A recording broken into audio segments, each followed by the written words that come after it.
change your heart, change your life, change the planet. Guten Abend, boys and girls.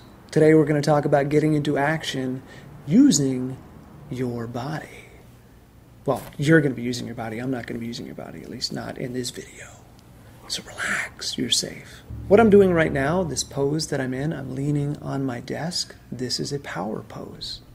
People that are feeling powerful in a situation where there is a desk or a table will often take this pose. They're not protecting themselves. They're not covering. They're leaning in. Their arms are wide, and they're saying, okay, let's get to work. Let's do something. I'm here. I'm in.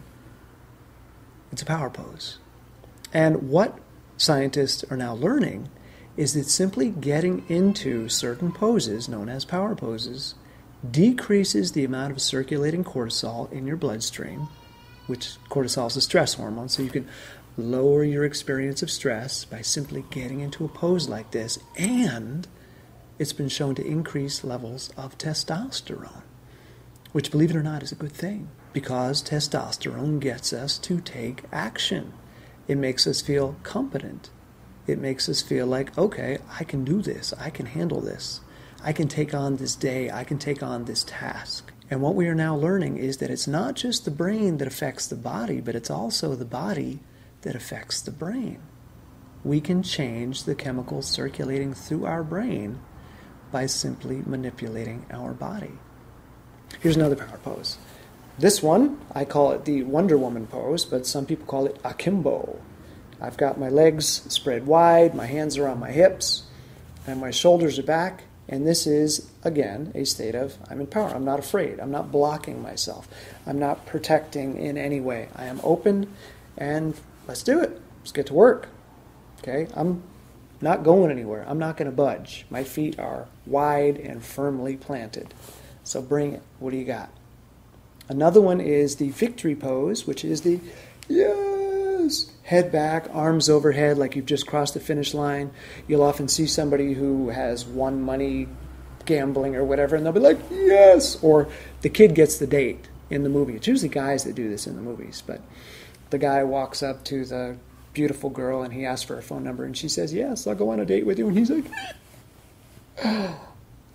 that's the victory pose. And these three poses, as far as I know, are the most powerful that they have found to change the level of cortisol down and bring the level of testosterone up. So you're less stressed and feel more confident, more powerful. And it's not about domination. It's not about getting in these poses so that you can dominate other people.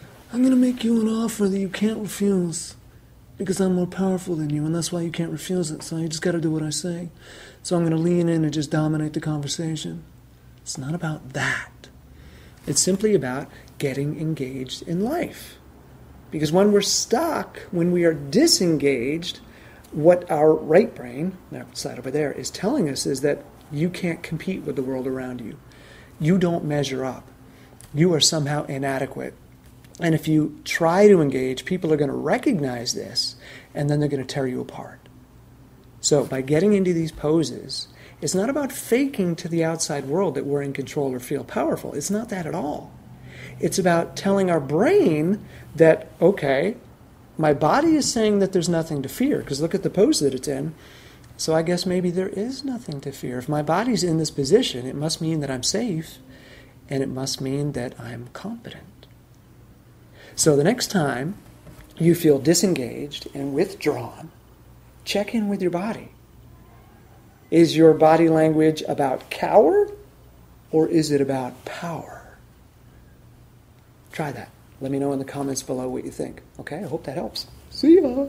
These guys are tiny. You have to be really diligent at checking yourself. So here's a microscopic view. You can see the tip of the ballpoint pen, and you can see the little tick embedded.